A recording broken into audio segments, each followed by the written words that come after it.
In this video, I'll share with you 25 images I shot on the Contax G1 with Lomo 100 color negative film in China. Now the G1 has produced some of the best results that I've shot while traveling with film. The only downside, of course, is it's a little bit heavy, but we're going to get into those results now and you can judge whether it's worth taking this camera with you on holidays despite the weight. So shooting 100 speed color negative film in late winter, early spring in China, what could go wrong? Well, luckily for me, the weather was quite bright, so it was actually really good. And I didn't really have any problems having enough light for this 100 speed color negative film.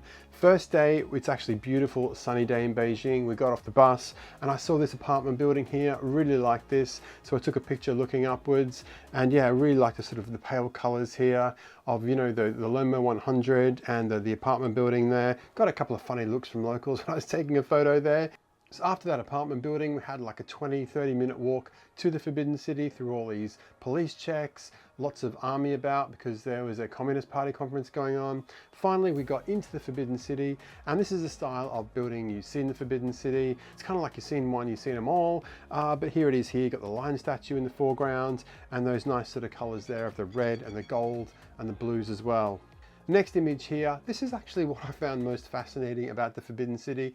Not so much the history or the buildings themselves, but how Chinese people sort of behave inside the Forbidden City. Of course, this was, you know, shut off for hundreds of years. Only, you know, the elite people could go in here. This is where the emperors of China lived.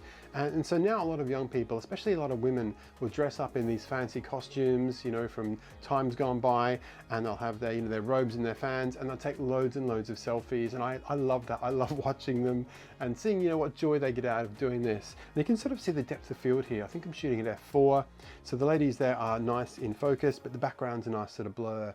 And this is one thing you get with the G1 more than say some of the point and shoots. You do get this nice kind of almost like a medium format sort of look to the images with that beautiful 45mm planar lens. It really does make some images like almost 3D like. I absolutely love it. Next up, we've got a couple more images of the buildings in the Forbidden City, just different angles sort of showing you, you know, different parts of the buildings. And then the next image here, there was these cute little kids dressed up. Their mum spoke English and I sort of said, is it okay if I take a couple of photos? And so here they are here in their little costumes in the Forbidden City. And I think they look super cute. Next couple images are from like a big courtyard to an entrance to a theme park. And yeah, they had these beautiful red lanterns in the trees.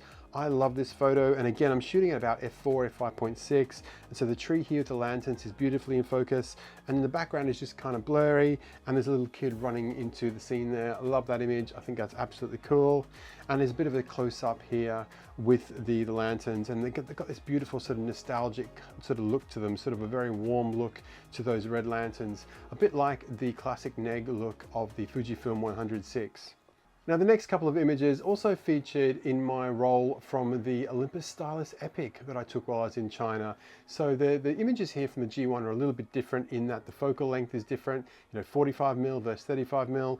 Plus also I think the lens, obviously that planar lens is better than the Stylus Epic lens as well.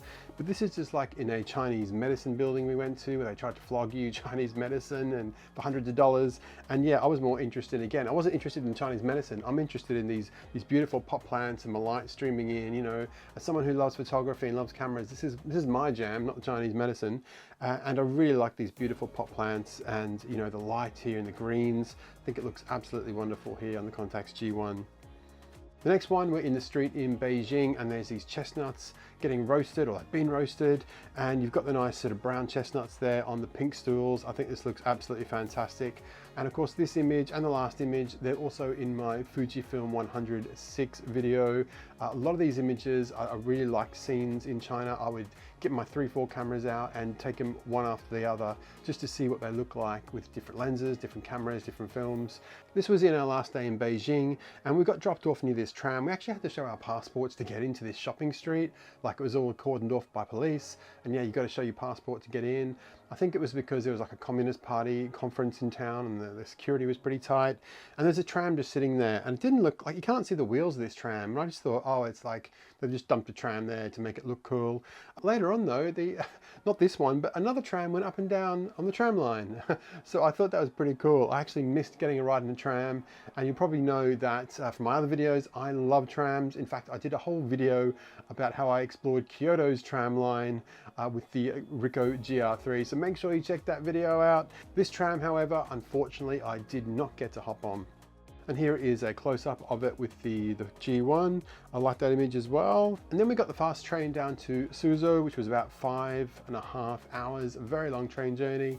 As I showed you in the Stylus Epic video from China, yeah, the scenery on the way down was not great. It was like an apocalyptic wasteland. Not really a great advert for China, seeing this out the window, but that was just the way it was. So in Souo, we went to the Lingering Garden, and this is outside the Lingering Garden actually, and I just really like these beautiful white flowers. There was a bird nearby, you had chirping, and it was very nice. It was a bit warmer down in Souo as well, so I really liked that picture. So then we went to the old market in Souo, and I took this image of these fruits here laid out. It looks a little bit overexposed, doesn't it? Those yellows there on the right hand side, although that's not the major issue with the image. The major issue is, of course, it's sort of focused on those red fruits at the back, and the ones in the foreground aren't in focus. So yeah, you do have some sort of focusing peculiarities with the Contax G1. Sometimes it's user, sometimes it's camera. So yeah, but I do really love the camera, and you know, the quality of the camera more than makes up for these little weird focus issues you occasionally get. This one is just the cityscape of this old market. This is kind of the nice kind of touristy area.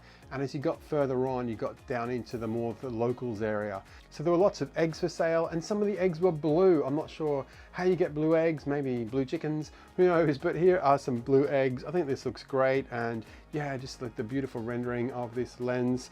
I think it looks lovely, this nice and soft and beautiful. And then the next image here is a card game that I shot loads of photos with all my cameras.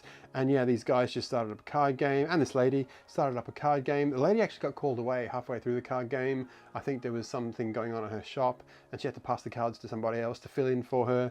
But yeah, I love watching this. It was really cool. Some of the locals are kind of laughing at me, wondering why, you know, this white fellow was so keen on taking photos of a card game, but I thought it was fantastic, and I thought this was really cool and authentic sort of thing to watch while you're in China. If you're enjoying this video, make sure you give it a thumbs up and leave a comment below. Also make sure you sign up for my Substack, mattlovescameras.substack.com. You can sign up for free, and there's lots of posts about film cameras and about compact digital cameras like the Ricoh GR3 and the Fujifilm X100VI. The next image is just these red sort of dangly things hanging outside a house. What are they? I have no idea. Probably some kind of good luck thing. Beautiful decorations though, and I really love the reds and the greens here.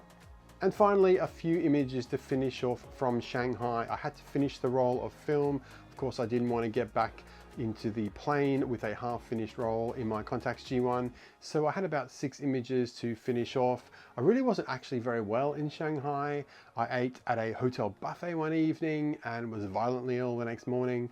And I was really looking forward to the Shanghai day trip to see all these sights and stuff. Almost missed out. I was in my hotel room about 8:10, and I was about to call down to my dad and say I'm not coming, but I forced myself on the bus. I still felt ill by about 11 o'clock, and I was going to head back by myself, but I saw it out the whole day. Here are some of the images from Shanghai. Now on that day when I wasn't very well, I didn't take the G1 with me.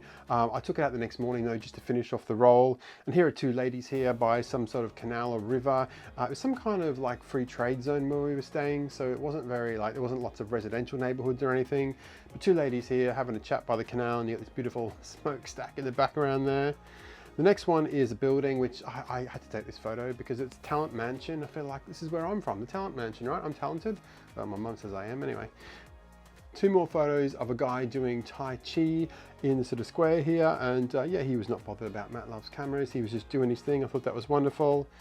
The second last image is of a couple of scooters, and yeah, look, it's not a brilliant photo. The framing is not quite right, but you can sort of see how, you know, if you focus with something to the G1, you do get this beautiful kind of 3D look to the image. So yeah, it's one reason I really love the G1. And the final image was just out the hotel window. Had to finish off the roll of film, get it out of there so I could put it in my pocket, ask for a hand check at the airport. And so this is the view out of our hotel room. Yeah, looking pretty grey on this particular day. It was not very sunny, but there you go. That is Shanghai. So overall, I'm really impressed with the Contax G1 as a travel camera. I'll be doing another one of these videos with images I took in Japan like 6 months ago. I still haven't got around to making that video yet, but I will soon. And then I'll also do a review of the Contax G1 in 2024. So make sure you look out for that. If you like this video, please give it a thumbs up and leave a comment. I would love to hear what you think of the G1 and what you thought of the images.